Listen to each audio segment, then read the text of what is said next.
Bonjour France, bonjour Paris। President macro के साथ पहले एक बार मेरी टेलीफोन पर बात हुई थी उनके भव्य विजय के बाद, और उसके बाद इतने कम समय में और बहुत ही शॉर्ट नोटिस में मेरा यहाँ आना हुआ और जिस गर्मजोशी से स्वागत किया, मैं इसके लिए राष्ट्रपति जी का हृदय से बहुत आभारी हूँ, क्योंकि मैं समझ सकता हूँ कि नई सरकार को कि प्रारंभिक दिनों में कितने प्रकार की व्यस्तता रहती है, उसके बावजूद भी भारत को उन्होंने प्राथमिकता दी और इसके लिए मैं उनका बहुत आभारी हूँ।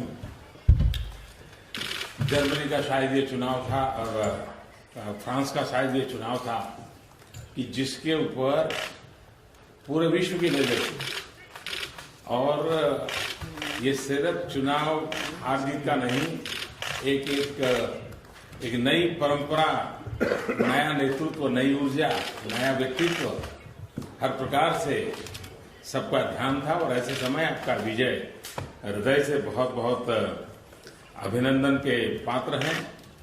फ्रांस और भारत के द्विपक्षीय संबंध बहुत ही गहरे हैं, हर क्षेत्र में हैं।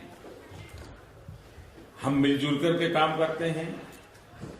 वैश्विक संदर्भ में भी हमारे संबंध सिर्फ हमारे दो देशों के हितों के लिए तक सीमित नहीं है।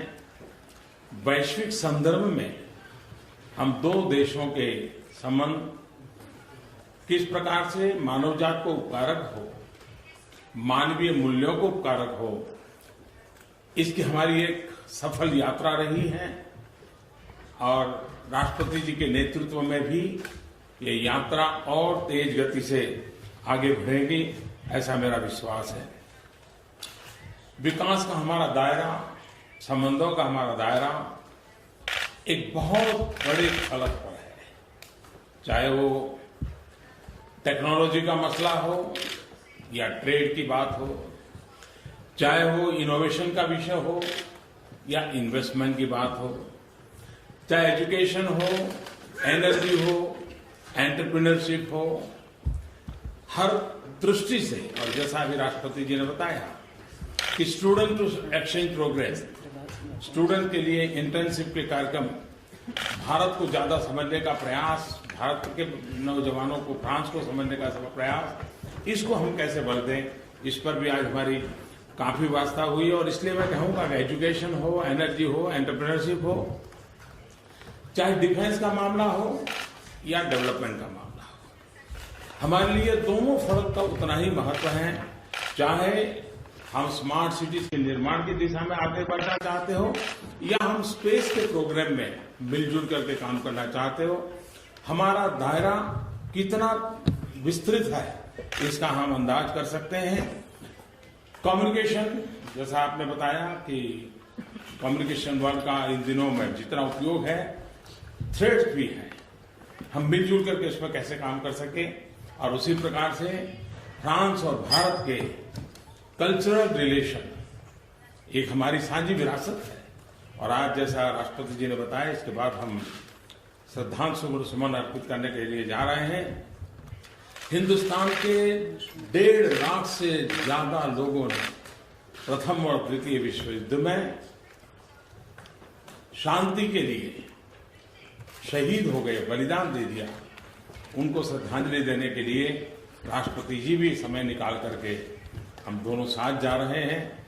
ये भारत के उन वीर आत्माओं के लिए मैं समझता हूँ ये बहुत बड़ा आपका जेस्चर है। फ्रेंड्स, पेरिस मेरी राजनीतिक यात्रा में एक बहुत बड़ा महत्वपूर्ण पड़ाव है।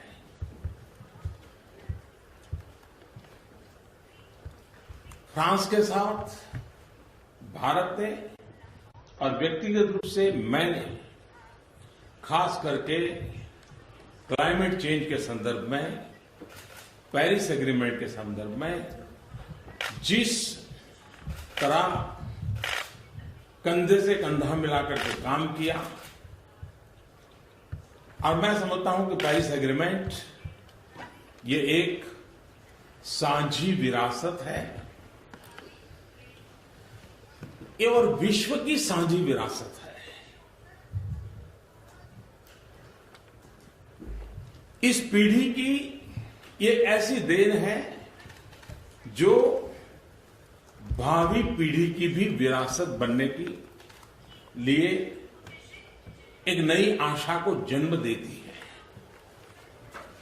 यह केवल पर्यावरण सुरक्षा का मामला नहीं है, लेकिन हम सबकी मदर अर्थ को बचाने की एक साझी जिम्मेवारी है, हमारा कर्तव्य है। मेरे लिए, हम भारतवासियों के लिए प्रकृति का संरक्षण, संवर्धन, पर्यावरण की रक्षा ये आर्टिकल ऑफ फेथ है। और इसका मूलभूत कारण है कि जो हमें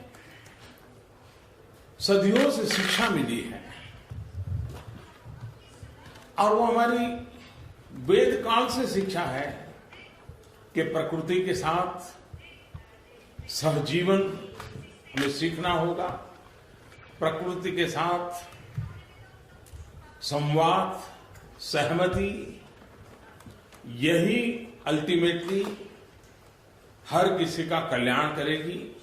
और इसलिए हम प्रकृति के संरक्षण और संवर्धन के प्रति संस्कारों से, संस्कृति से, स्वभाव से पूरी तरह कमिटेड देशवासी रहे हैं। और भावी पीढ़ी को आज हमें जो कुछ भी प्राप्त हुआ है वो हमारे पूर्वजों ने हमारे लिए बचा के रखा, इसके कारण मिला है।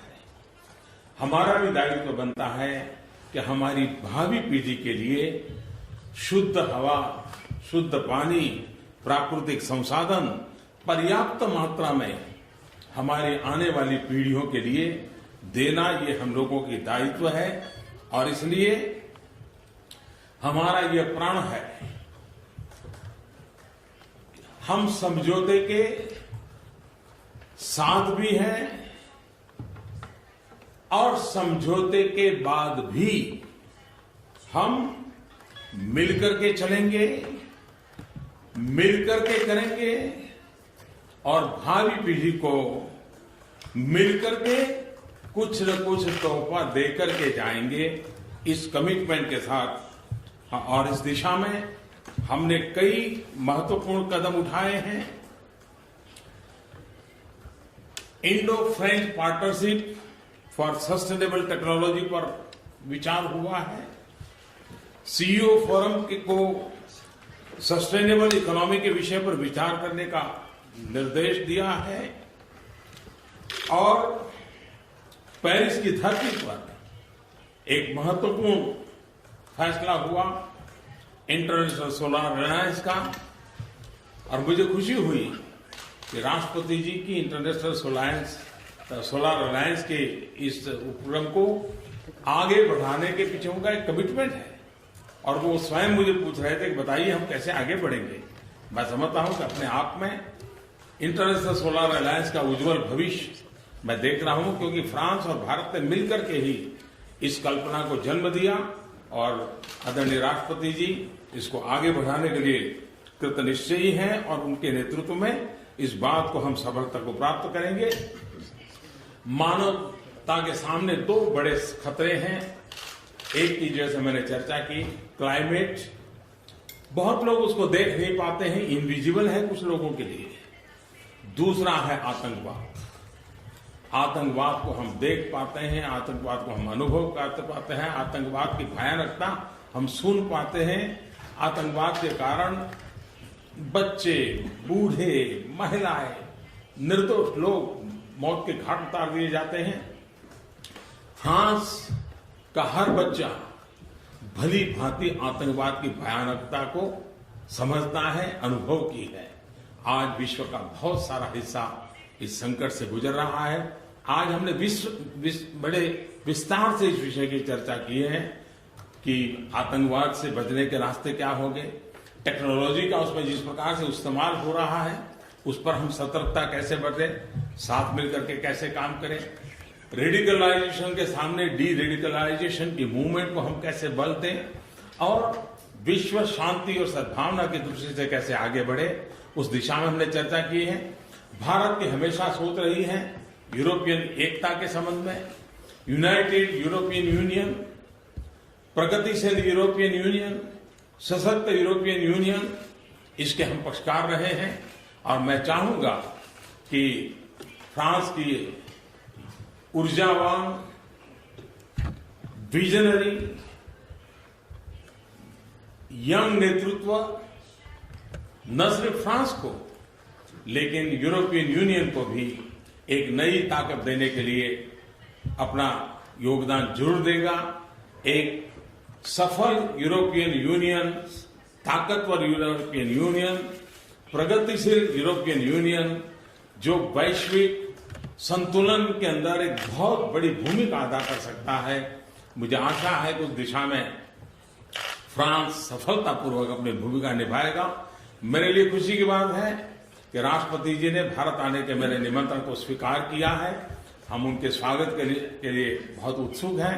मैं फिर एक बार उनका हृदय से आभार व्यक्त करता हूं, फ्रांस की जनता का आभार व्यक्त करता हूं और मानवता के सामने जो संकट है, चाहे वो क्लाइमेट का हो, चाहे आतंकवाद का हो, हम दोनों देश मिल करके इस मानवता के काम को आगे बढ़ाएंगे। बहुत बहुत धन्यवाद।